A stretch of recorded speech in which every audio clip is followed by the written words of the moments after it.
Ya, halo pemirsa, apa kabar Anda hari ini? Langsung dari studio IDX Channel Jakarta, saya Prasetyo Wibowo kembali hadir dalam Market Review, program yang mengupas isu-isu yang menjadi penggerak ekonomi di tanah air.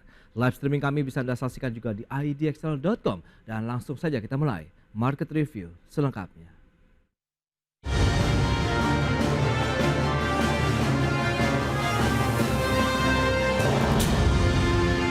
Ya, pesta demokrasi pemilihan kepala daerah atau Pilkada 2024 diharapkan bisa menjadi pesta juga bagi pelaku industri tekstil dan produk tekstil nasional. Hal ini mengingat perputaran uang dari anggaran Pilkada serentak tahun ini yang diperkirakan mencapai lebih dari 41 triliun rupiah.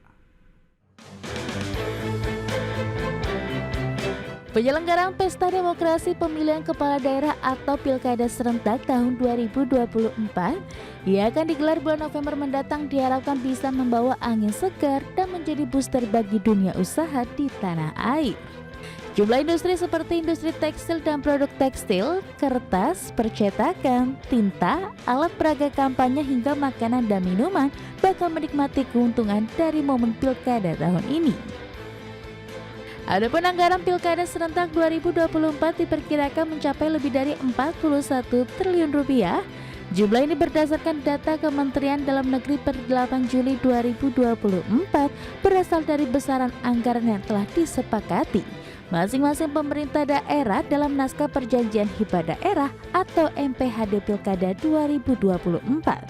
Bersama dengan Komisi Pemilihan Umum, Badan Pengawas Pemilu, TNI, dan kepolisian setempat.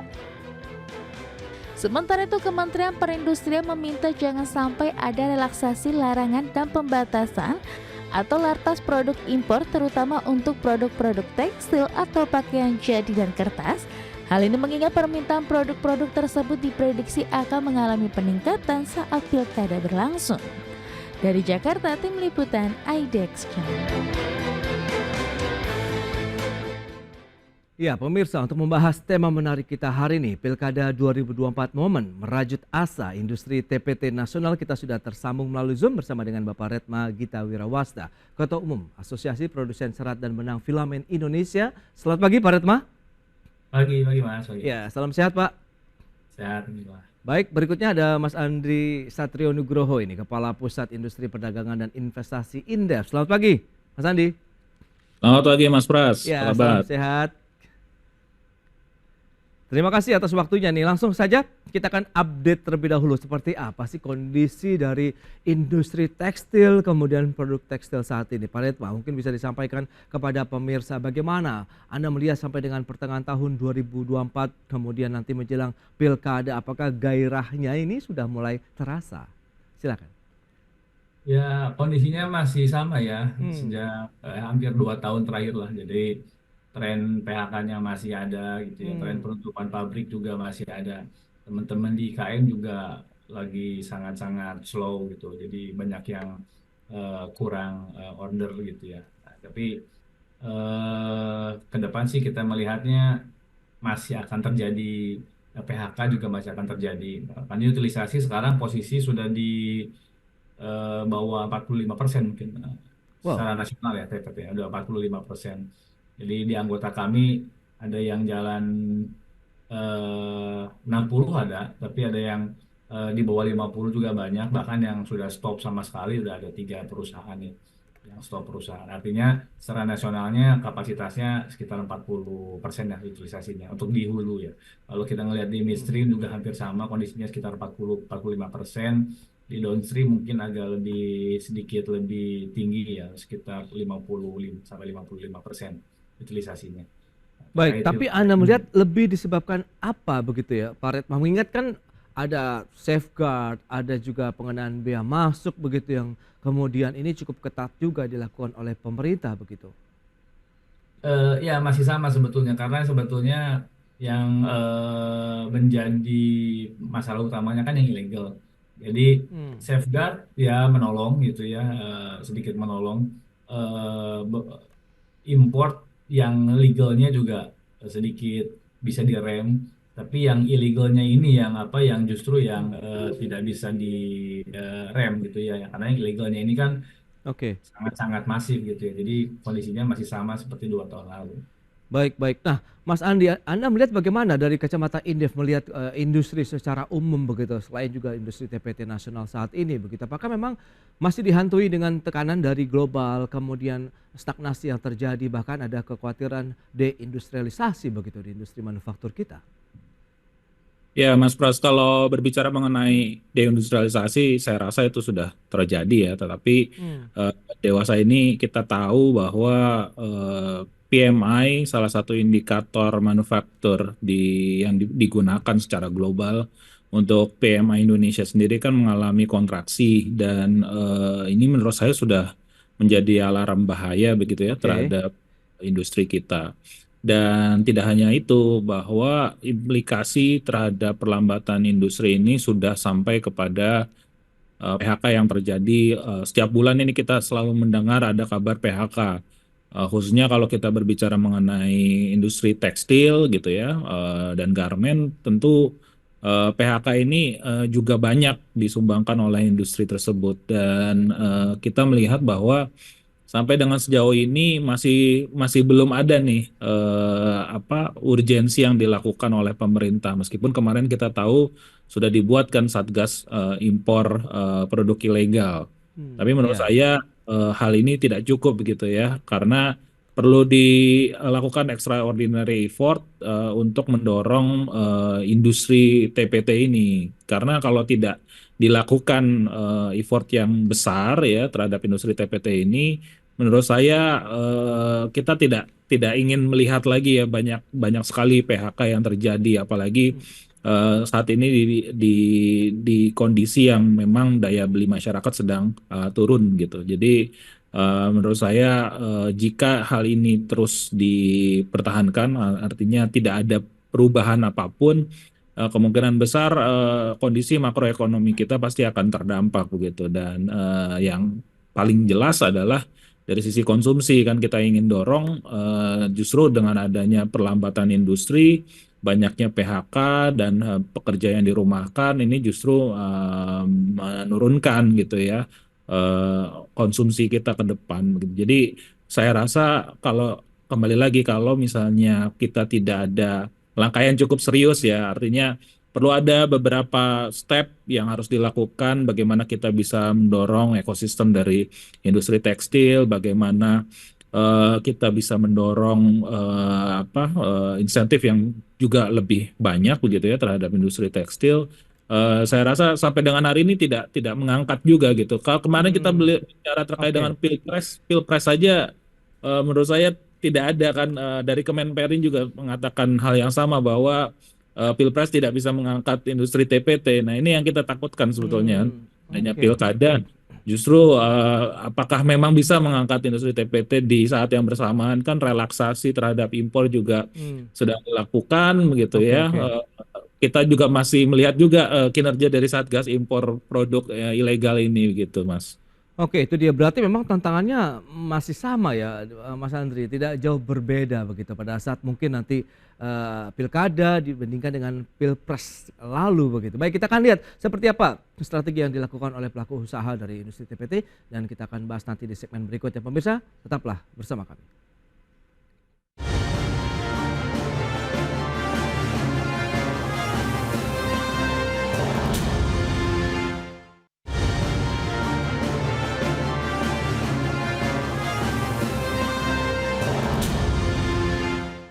Ya, terima kasih Anda masih bergabung bersama kami dalam Market Review. Pemirsa, berikut ini kami sampaikan data terkait dengan kondisi dari industri manufaktur dan perekonomian Indonesia secara umum begitu ya. Selengkapnya bisa Anda saksikan di layar televisi Anda. Kita akan cermati pergerakan dari PMI Manufaktur Indonesia. Kecenderungannya memang turun terus begitu, bahkan sudah meninggalkan level ekspansi dan masuk ke dalam level kontraksi karena berada di bawah 50 poin ya.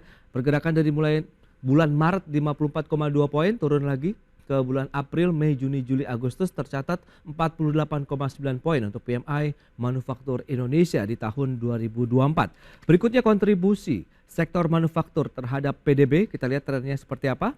Ini perbandingan dari tahun 2018 sampai dengan 2023. Ini kecenderungannya juga tidak jauh berbeda. ya trennya ya turun begitu ya, dari 21,04% tercatat di tahun 2023 menjadi 20,39% terhadap PDB. Berikutnya bagaimana dengan pergerakan inflasi April sampai dengan Agustus 2024? Ya, seperti kita ketahui bersama dalam beberapa bulan terakhir, tepatnya 4 bulan ini, kita mengalami deflasi begitu ya di bulan Mei, Juni, Juli, dan Agustus. Itu dia kondisi kita. Kemudian bagaimana dengan jumlah pekerja yang terkena PHK? Data dari Kemenaker Republik Indonesia semester 1 2023 ada 26.400, sementara di semester 1 tahun 2024 ini mengalami peningkatan menjadi 32.064 orang. Baik, kita akan lanjutkan kembali perbincangan bersama dengan Bapak Retma Gita Wirawasta, Ketua Umum APSIVI, kemudian juga Bapak Andri Satrio Nugroho, Kepala Pusat Industri Perdagangan dan Investasi Indef. Baik, Mas Andri, lantas bagaimana dengan beberapa data tadi yang sudah disampaikan begitu? Secara keseluruhan apa yang tengah terjadi dalam ekonomi Indonesia, kemudian sejauh mana kondisi tadi bisa menekan industri manufaktur khususnya tadi industri TPT, sementara ada momentum pilkada nih yang digadang-gadang oleh pemerintah juga diharapkan bisa menggairahkan lagi industri TPT kita dengan total anggaran tadi sudah lebih dari 41 triliun rupiah untuk pilkada serentak tahun ini.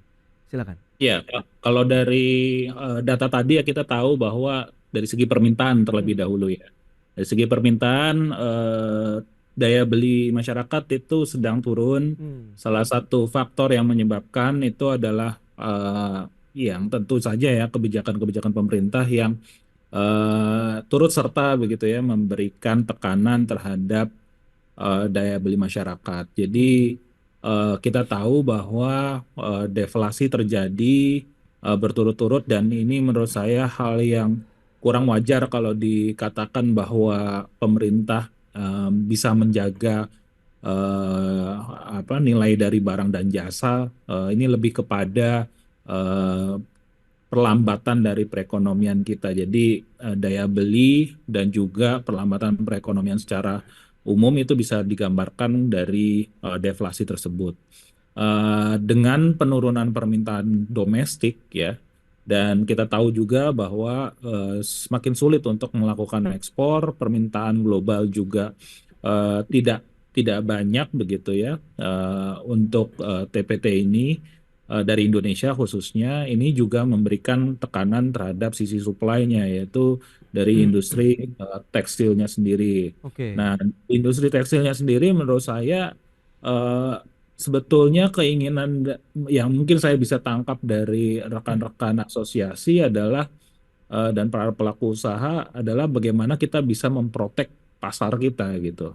Nah, ini yang menurut saya masih belum terjadi hingga hari ini, di mana banyak sekali relaksasi impor dilakukan gitu ya, sehingga mereka sulit untuk mendapatkan kue yang cukup besar ini, kue yang ada di pasar domestik.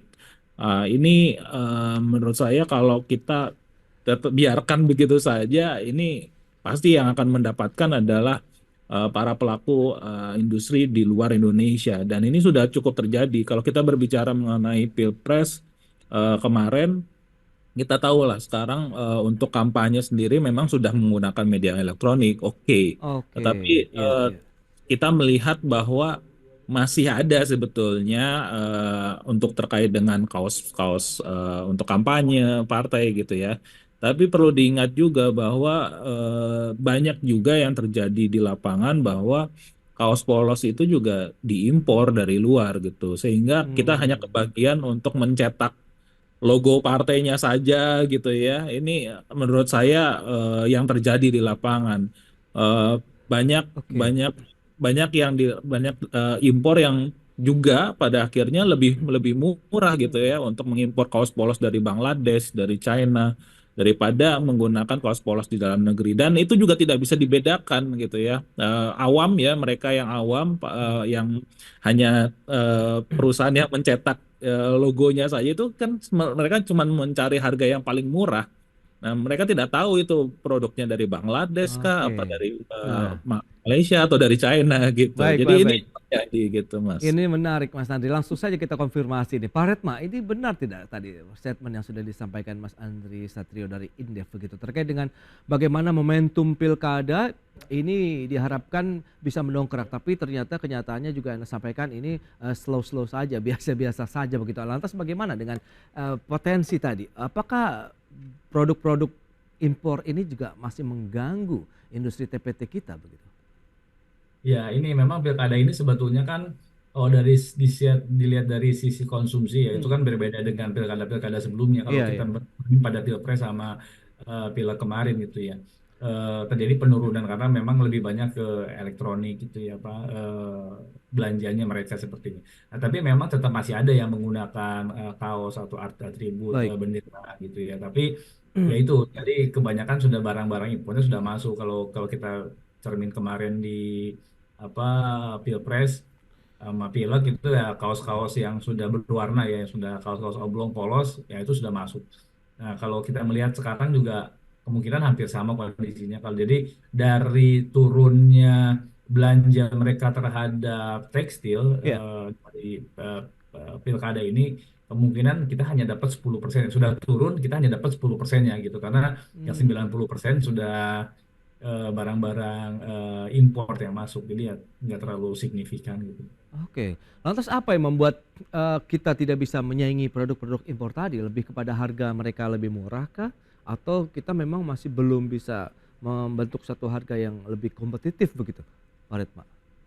Harganya sebetulnya kalau kita bicara secara fair, kita Hmm. bisa bersaing secara fair ya. Tapi ini Oke. kan masuknya nggak fair gitu. Masuknya nggak bayar pajak, terus nggak bayar Hmm. bea Oke. masuk. Tentu kita jadi nggak bisa bersaing gitu. Karena kalau dari sananya memang perbedaan harga ada ya. Tapi perbedaan harganya sebetulnya nggak jauh-jauh amat. Kalau Hmm. kita bicara harga asli, karena kan bahan baku juga nggak terlalu jauh beda. Nah, Oke. tapi begitu harusnya mereka ke sini kan ada shipment, ada cost, terus juga setelah ada PPN, PPH, Hmm. terus ada bea masuk. Nah, tapi kalau mereka nggak bayar itu semua, sedangkan kita tetap jual bahan baku, dari bahan bakunya harus bayar PPN, terus nyablonnya juga bayar PPN, sampai akhirnya juga bayar PPN, harus di compare dengan harga yang nggak bayar itu semua, kan tentu jadi nggak bisa bersaing gitu.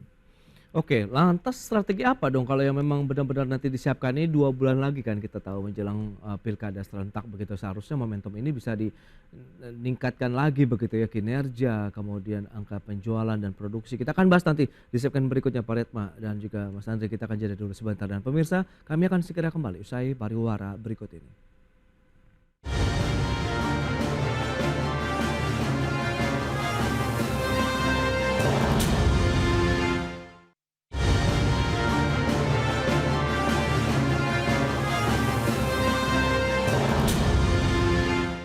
Ya, semakin menarik kita berbincang terkait dengan industri tekstil dan produk tekstil menjelang Pilkada serentak 2024. Pak Retma, mungkin bisa disampaikan seberapa besar sih sebenarnya harapan optimisme Anda melihat momentum besar ini seluruh wilayah begitu menyelenggarakan pemilihan kepala daerah. Sementara seharusnya ini bisa menjadi pesta juga nih buat teman-teman pelaku industri TPT di tanah air. Pak Retma, silakan.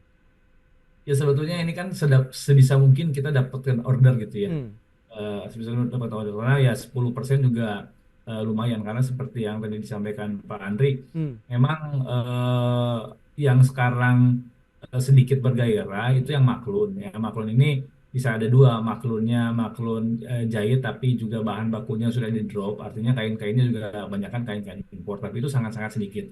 Nah, hmm. yang paling banyak adalah maklunnya maklun apa cetak ya, sablon gitu. Jadi Oke, kaos-kaos polosnya sudah di drop. Nah, itu kaos-kaos polos yang di dropnya juga dari barang-barang impor. Nah, jadi sebisa mungkin kita dapatkan order itu. Tapi di hmm. sisi lain sebetulnya kita sudah sangat-sangat pesimis dengan kondisi pemerintah yang sekarang. Tapi kita punya optimis dengan pemerintah yang baru nanti. Karena secara logis sih mau nggak mau mereka harus betulin gitu ya. Kalau kalau mereka nggak betulin, ini akan terjadi resesi yang sangat dalam gitu ya ke depan. Jadi tekstil ini Oke. sebagai salah satu yang nopang dari sisi dari sisi tenaga kerja, penerapan tenaga kerja, saya kira pemerintah yang baru akan akan betulin. Dan pemerintah yang baru saya lihat sudah sangat tahu permasalahannya ada di mana gitu. Jadi optimisme itu nanti akan hadir ketika ada pemerintah baru. Wah, itu dia optimisme yang cukup berbeda dari pemerintah dan juga mungkin para pemangku kepentingan ya terkait dengan penyelenggaraan pilkada yang diharapkan bisa meningkatkan kinerja dari industri TPT di dalam negeri. Mas Andri, Anda melihat bottleneck-nya di mana? Kalau tadi Pak Redma sendiri saja ya cukup pesimis nampaknya dengan pilkada yang mungkin hanya 10% saja. Kemudian yang mereka terima hanyalah memang pada proses ya tidak di hulunya begitu, dalam artian memproduksi bahan-bahan kebutuhan misalnya kaos-kaos tadi karena kaosnya sudah di drop duluan begitu oleh mungkin konsumennya. Ini bagaimana Anda melihatnya Mas Andri?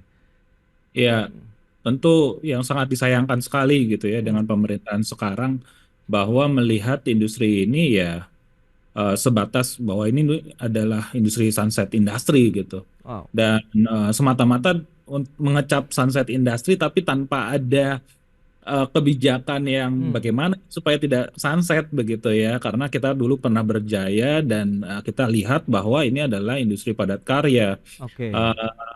Nah, ini yang menurut saya terjadi dikeluarkan beberapa instrumen kebijakan yang pada akhirnya tidak memproteksi pasar di dalam negeri. Sebagai contoh misalnya Permendak 36 2023 yang kemarin dicabut, lalu muncullah yang baru Permendak 8 ini ya, dari 37 sampai ke 8 ini, Permendak 8 2024. Oke. Ini bahkan Mas Pras, menterinya sendiri mengatakan sendiri gitu ya di DPR kemarin bahwa bukan dia yang menandatangani, bukan dia yang mendraft. Ini kan konyol sekali menurut saya gitu ya.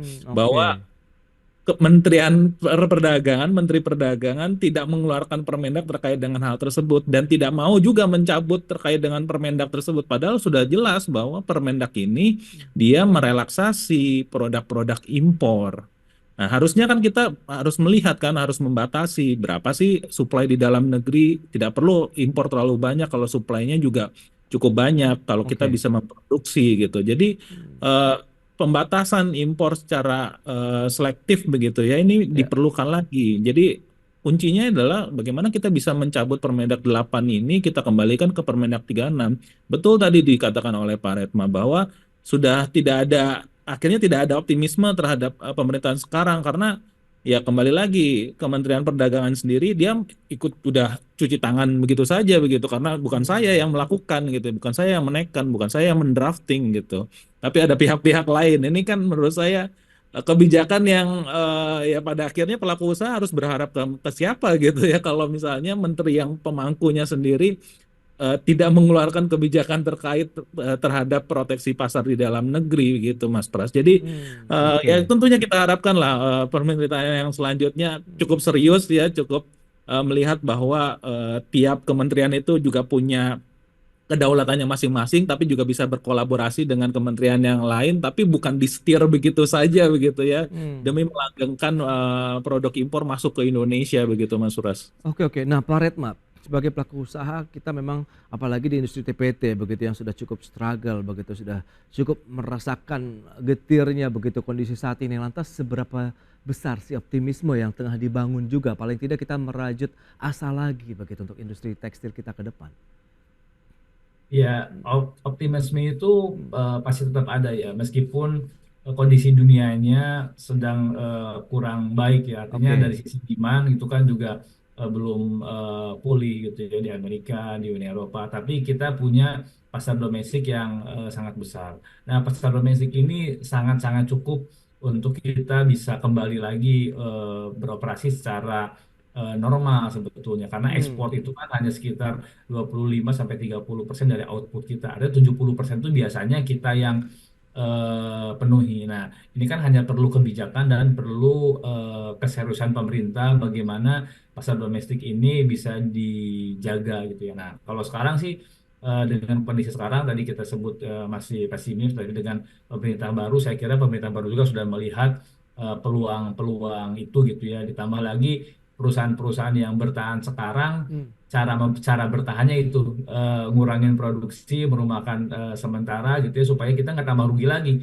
supaya nanti ketika nanti pemerintah baru punya kebijakan untuk betul-betul melindungi pasar dalam negeri, kita masih punya power gitu ya untuk bekerja kembali daripada kita paksakan sekarang terus produksi tapi tetap rugi. Nanti begitu pemerintah baru punya kebijakan bagus terkait pasar domestik, Oke. kita nggak punya power, nggak punya bekal. Jadi saya kira sekarang yang dilakukan ya wait and see, turunkan produksi, merumahkan karyawan, itu bagian dari strategi kita untuk menyongsong nanti ketika pemerintah baru melakukan sesuatu ya kebijakan terkait pasar domestik, kita sudah bisa ready gitu ya untuk kembali beroperasi secara normal.